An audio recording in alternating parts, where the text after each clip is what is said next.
but we're going to actually go deeper, and you're going to tell us, basically translate into reality, what these people are, what's going on behind the scenes here. First of all, this from earlier today about why Zelensky's here at all. There is not a lot of time left here. They say the U.S. funds for Ukraine's defense will run out at the end of the year. And the White House is warning there is a real risk that they could lose this war.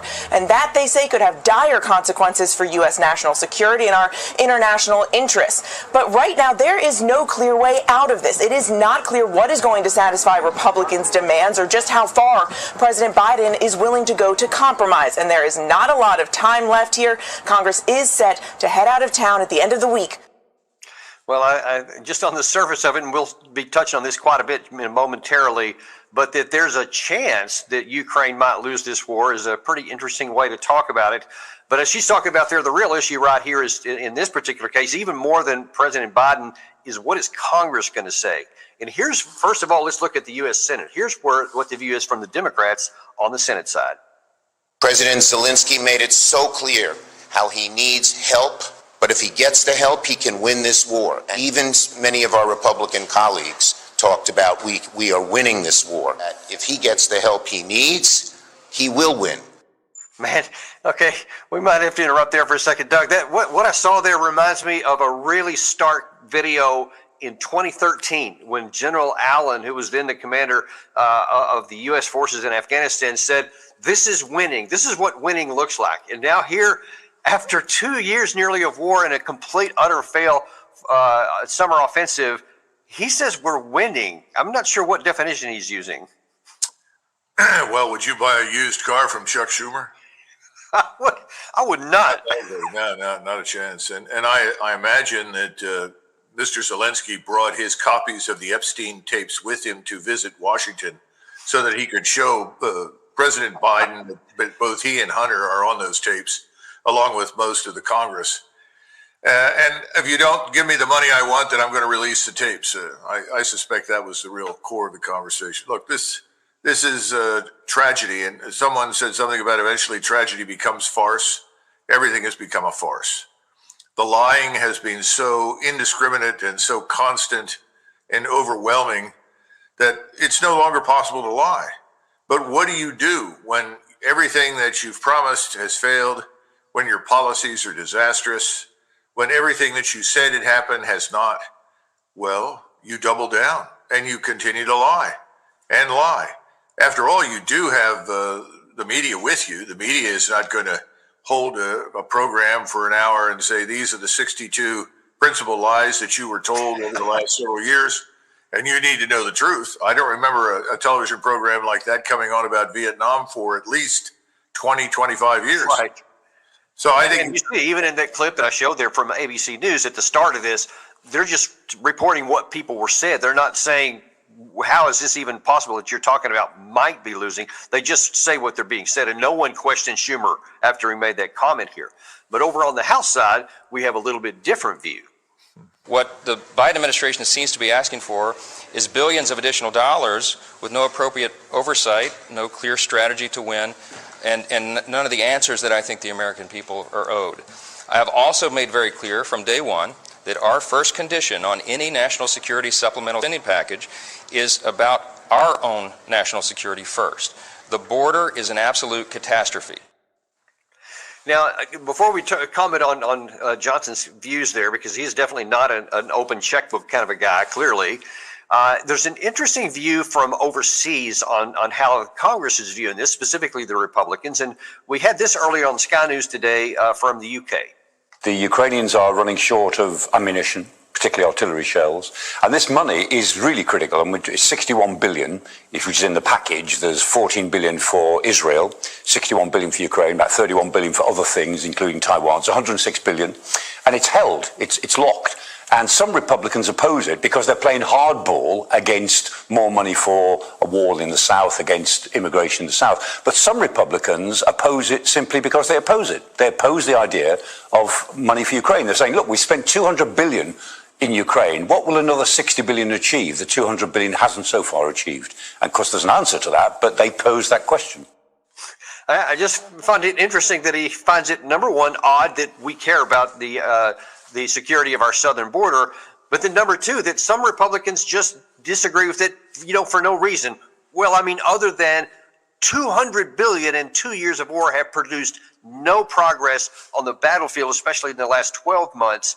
And that people are asking that, and he's saying, well, just don't worry about that. There's an answer for it. Well, yeah, there's an answer for it. It didn't work. Everything you did and everything you put into it, 200 billion has done nothing. Why should we give, Doug, another 60 billion? Well, first of all, to go back to Mike Johnson, he's very much an open checkbook guy, specifically when it comes to the state of Israel.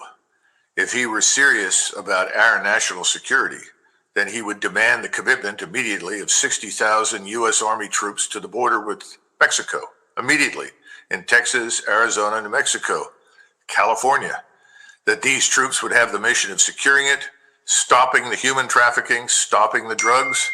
They would be supplemented by the United States Coast Guard, which is stupidly patrolling the South China Sea, where there's nothing for them to do. Then I would take him seriously. That doesn't mean I don't want to support the state of Israel. Absolutely not. But are we serious about our own country? Or is Israel that important that it must precede all other considerations that come across his desk? Well, obviously he signed on for Israel, period. Congratulations, Mike. Perhaps they'll award you citizenship. But damn it, if you're serious about the United States, you take care of this country first. We haven't done that. I would be happy to see the 61 billion headed for Ukraine to go into immediate commitment of U.S. forces and security on the borders, all the borders, but particularly the southern border, as well as bringing the Coast Guard back from overseas to patrol our waters. That's number one. At that point, I'm happy to discuss all other requests, including the Israeli ones, because obviously Israel is not Ukraine. It's a different animal entirely, and we have different kinds of interests in Israel from those in Ukraine. But I don't see it happening, Dan. It's really endlessly frustrating to me. And this is because we've gotten away with printing money irrationally and recklessly. We've destroyed our financial system. It's going to implode. All you have to do is pick up Alastair MacLeod, James Rickards, go into any of these people, hold all these people are telling you it's not a question of whether or not our financial system will crack and break, it's when. And by the same token, the financial system and the government spending that it subsists on, and it really does, is what keeps the economy going. What do we build? What do we create? What do we manufacture? Answer the question, please. What do we export? What do we As a matter of fact, Doug, on that point, we actually have something else to show. Part of Zelensky's visit here was, of course, to have the high profile with the president and then also with the Senate and the House. But there was another visit today which got a little bit more interest, and that is with some of the titans of the defense industry. There's I'm going to read you some of the names of some of the people at whose hands he's shaking right now. Those the president of BAE Systems, Boeing president, CEO of Sierra Nevada Corp, Northrop Grumman, RTX, Lockheed Martin, General Dynamics, and several others. I mean, all he's doing right there in that whole, happy picture there, that's not about defending Ukraine. That's about expanding the bottom lines of our defense industry and having all these contracts going on here. So I think they're showing their hand about what this is really about here in the United States. Well, I know some of these people, Dan, and I understand them. They're about money. They're about lining their pockets.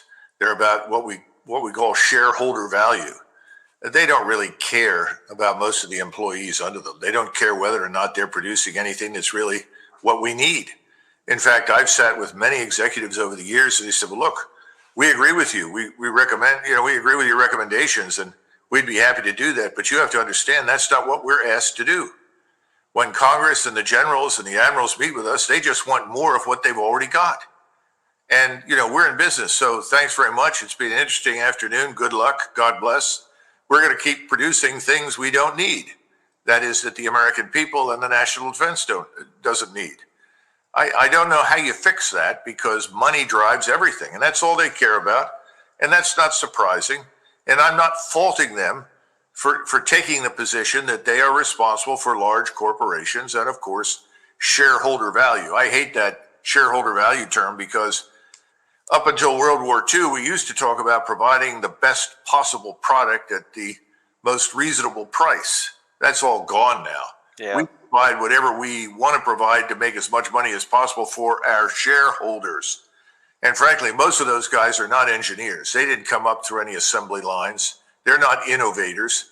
Most of those people are financial gurus and lawyers, for God's sakes. What do you expect them to do? I mean, people that are, you and I have talked about what was wrong with the M1 tank series back in 1991, none of which has been fixed. Well, why is that? They don't care about it. They're going to ship you whatever the M1's. Okay, General, that's what you want. You got it. If that's what you want, Congressman, you got it. Is that what you want, Senator? You got it. Again, that's if you want to play in that arena, that's what you do. You don't. Doug, I remember a conversation you and I had. I want to say 2007 or 8, somewhere around there, when I was in the Future Combat Systems program at Fort Bliss at the time, before it was canned and shut down. And we had this conversation because you had already had Breaking the Phalanx, and I think you'd already had another book out at that time on military modernization, Transformation Under Fire, I believe is what we were talking about at that time, to where you'd laid out, like, look, here's the problems of the FCS. Here's the problem with all the technology they're trying to pursue.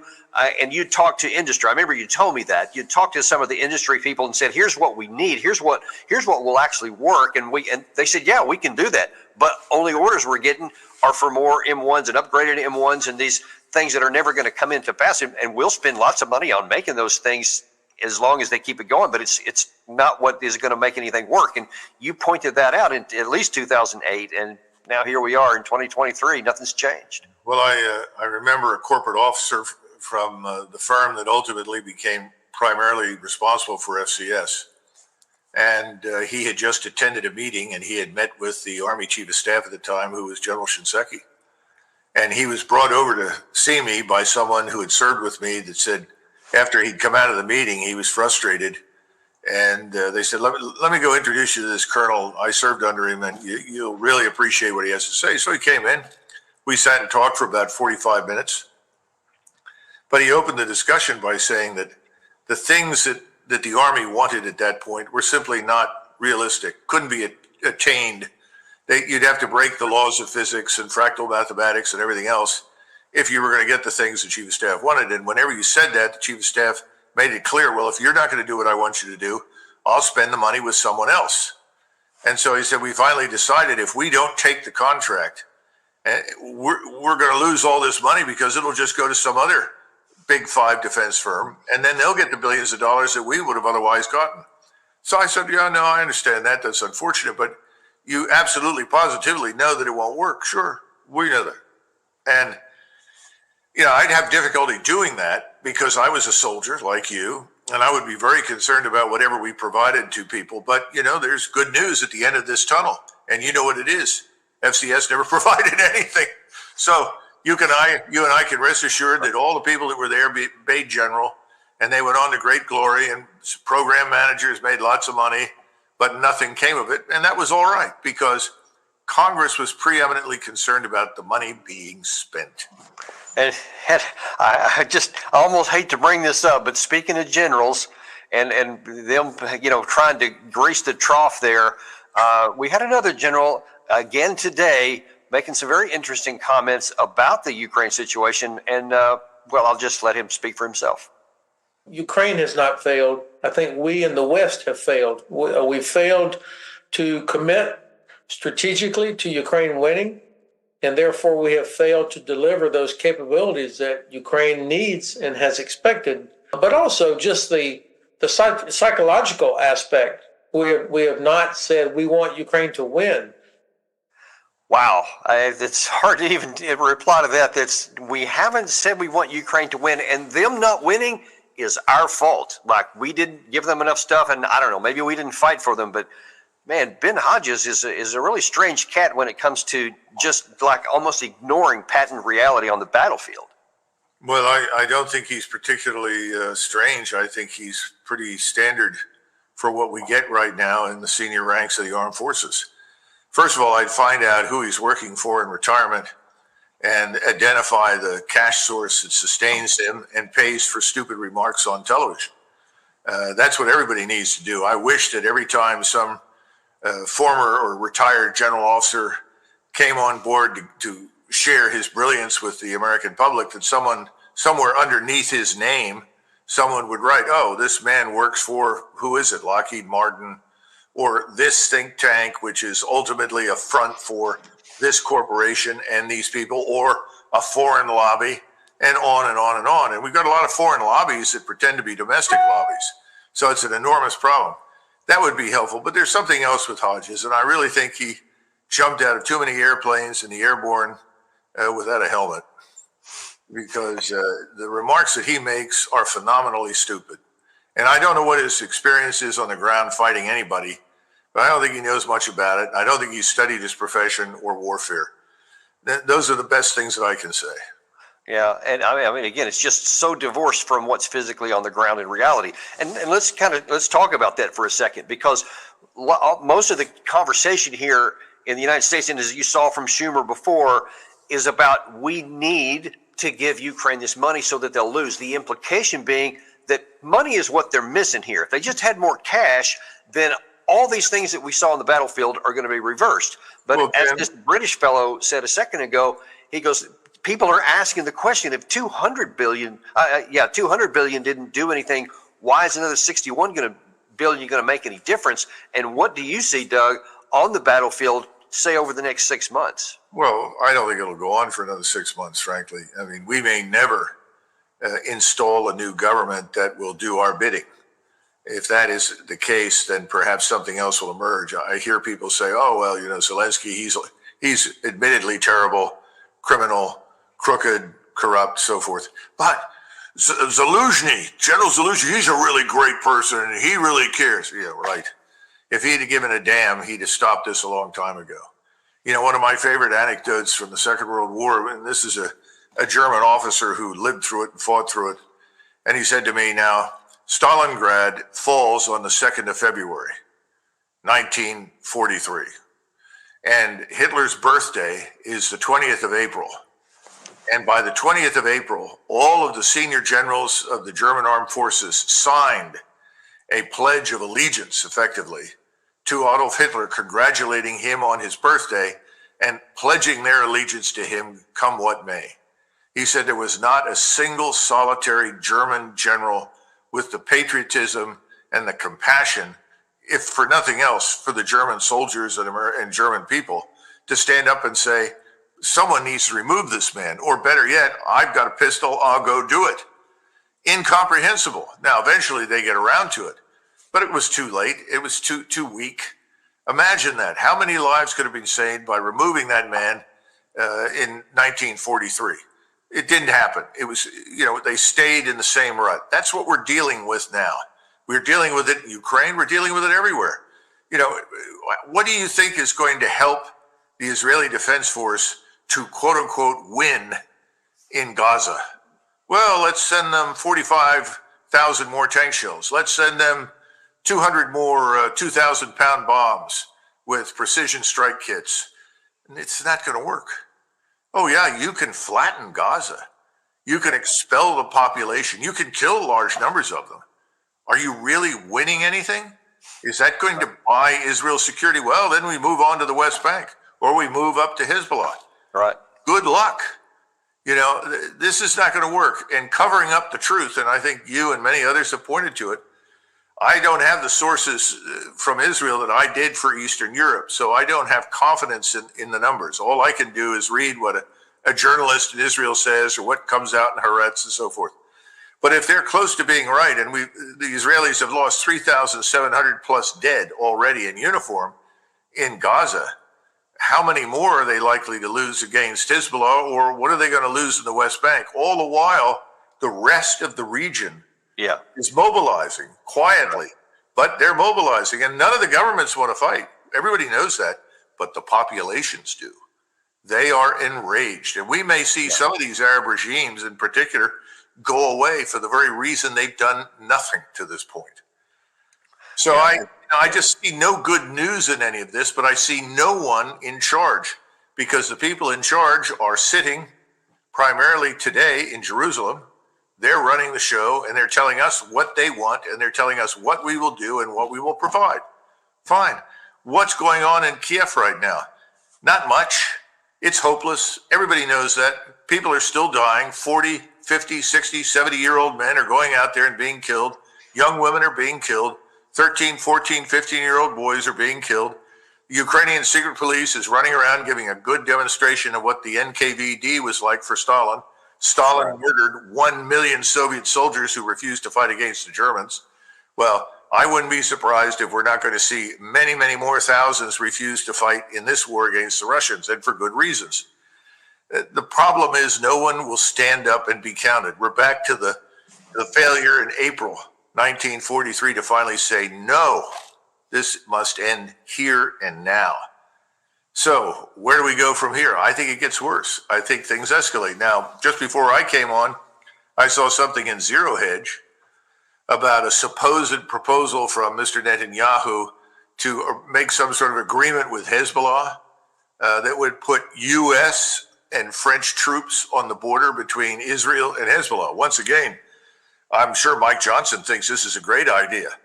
In the meantime, there are no troops on our border, but he's probably quite willing to put U.S. troops on the Israeli border, which I think would be a catastrophe. Oh, yeah, it'd be disaster. But beyond that, it sort of sounds like some version of the Nazi-Soviet pact. Let's buy some time here with a temporary ceasefire, and then we can go back to it later. It's not going to lead to anything, and I would privately be very surprised if Hezbollah and any of its supporters in Tehran think this is a good idea. Why would you place your trust and confidence in any of this? And if you look at our behavior in Ukraine and the things that we have said about the Russians, they're almost as bad as what Netanyahu and the president of Israel, Herzog, have said about the Arabs. They're animals, subhuman. We've almost said things that bad about the Russians. Russians, yeah. Why would anybody trust anything we cooked up, let alone the Israelis? Yeah, and then therein is your problem, and there's just continues to be the lack of any willingness to look at just the fundamental realities on the ground, and I mean that even goes so far as to right now, with even within the Democrats of talking about this money, other than these bumper stickers of they will win if we give them the money. No one knows what that means, so they're not even articulating. Even if you say the money should go onto the border or anything else, or just not get borrowed. They're not even putting out a basic answer of what is the money going to be used for? How is this going to change the outcome of the previous 22 months? And how is that in America's national interest? And what's the end game? How does this lead to some kind of a negotiated settlement that gets us back to a period of no war? We don't even seem to be interested in no war. We only seem to be interested in this fiction that says, no, we desire for Russia to lose. I've heard that a ton of times, but no plan or path or even idea how to get there. Well, we're an 18-wheeler. We have an enfeebled human being sitting behind the wheel who's taking instructions from people sitting next to him and behind him. And the 18-wheeler is fully loaded and has no brakes. And we can see as we're headed down the side of this particular mountain that at the bottom of the mountain, there's nothing but concrete barriers. I think that's where we're headed collectively as a society. I think that's where we're headed as a nation. And that's where we have dragged our allies in NATO with us. And I'm afraid that by failing to exercise any kind of restraint and control over this event, the events since 7 October, that we're dragging Israel down with us. And again, everyone that saw 7 October, and I included in this the Arabs, heads of state, they were all appalled. There's no question about that. It's not up for debate. It's terrible. Yeah. And lots of people could look at that and say, well, these people deserve an object lesson. All right. What's the object lesson? 5,000, 10,000 dead, how many houses, whatever. But it's just beyond that now. This has now become a war from the standpoint of the Arabs, Iranians and Turks. They see this as a war for Jewish supremacy in the region. It's not like the wars in the past. Remember, in the wars in the past, some territory was picked up. Sometimes it was exchanged. Prisoners were exchanged. And then there was a period of time where you had periodic outbursts, but not entirely peace, but certainly not war. And then we've had this 50-year pause in Egypt because of the agreements that were reached there, which I think were enormously important and valuable. And now they're very much at risk. I don't see any of that, as you say. I see no diplomacy. What I see are people determined to eradicate those that they hate. And hate breeds more hatred. Blood begets more blood. Right. It's not going to solve anything. It's going to end badly. I think it's going to end badly for all of us. On that happy note, I wish everyone a Merry Christmas and a Happy New Year. Yeah. Right. Yeah. That's unfortunately, that's just the reality of it. And you know, as we continue to I guess, look on to what's next, it just troubles me that whether Mike Johnson ends up giving in or some combination of that, I can't imagine that Rand Paul, who we had on this show last week, talk about how, he said, I don't think there should be any more money, but I bet there'll be some more money coming in. But then no one tells me what's next, or no one's given that consideration. Because, Doug, tell me, I mean, if there is some, let's say, for example, you were given command control of all the armed forces in the area. Is there some plan, is there some path that if they only follow the Ukrainian side, that they could either achieve a stalemate or even in time roll back Russia? Does such a plan exist? No. What I would say if I were in command of the armed forces right now is it is imperative, whether we like it or not, that we sit down privately and listen to what the Russians demand. It's that simple. There's no longer an opportunity to negotiate whatever the people in Kyiv think is equitable. Too many people have died. Too much time has been lost. Too much bad blood has been spilled. So the first thing you've got to do is you've got to stop fighting. You need an immediate ceasefire in place, and then you have to have a meeting on the battlefield, preferably somewhere in eastern Ukraine where the fighting is being going on. They bring their maps, everybody shows up, and they make some sort of agreement about disengagement. Meanwhile, once that disengagement is underway, they've got to sit down somewhere else on a political level with the leading diplomats, advised by their military experts, as to how they're going to redraw the map. And everyone acts like, oh, you can't redraw the map. Do you realize how many hundreds of times the maps of Eastern Europe and the Middle East have been redrawn? How many empires have risen and fallen over hundreds of years? It's nonsensical. You got to stop the fighting. It's sort of what's the first thing you do in an emergency situation when you find someone that's injured? Well, I tell you, number one, first step, stop the bleeding. Yeah. Clear the airway. I mean, you just go down the list, all right? First thing we need to do is stop the bleeding. If you can stop the bleeding long enough and go through the steps that I just suggested, disengagement, I think something similar, frankly, needs to happen with the Israelis. But I think we're far further from that right now than we are in Ukraine.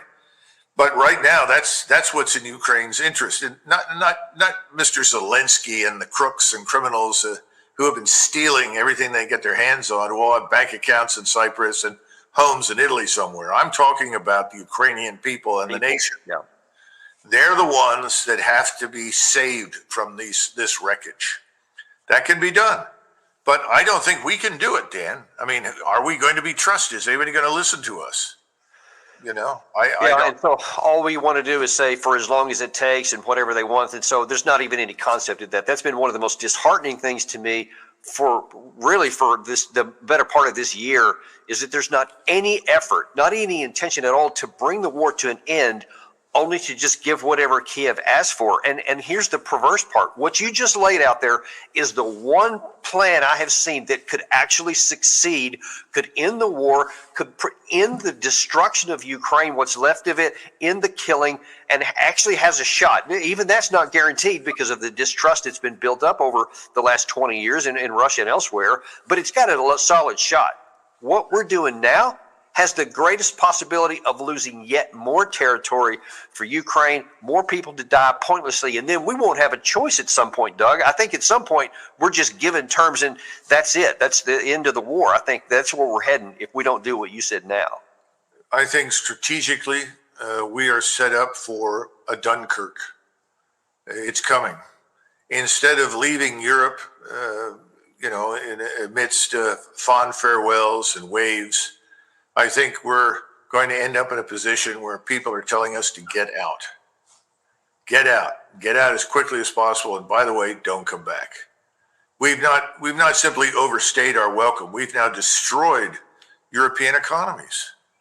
And our influence has profoundly affected the European society. We're the ones that said, if you don't let these millions of non-Europeans into your societies, regardless of their backgrounds, regardless of who they are and what they did, then you're a racist. And if you're racist, we don't approve of you. You're not sufficiently democratic. This is all the nonsense that we talk about and preach. Of course, we don't really practice it. But in the meantime, and I try to finish all of my interviews with this, I say to people, remember, the borders are open. And until those borders are closed, our nation is at severe risk of all sorts of terrible things, not the least of which is going under because of this enormous number of people. We are like a lifeboat.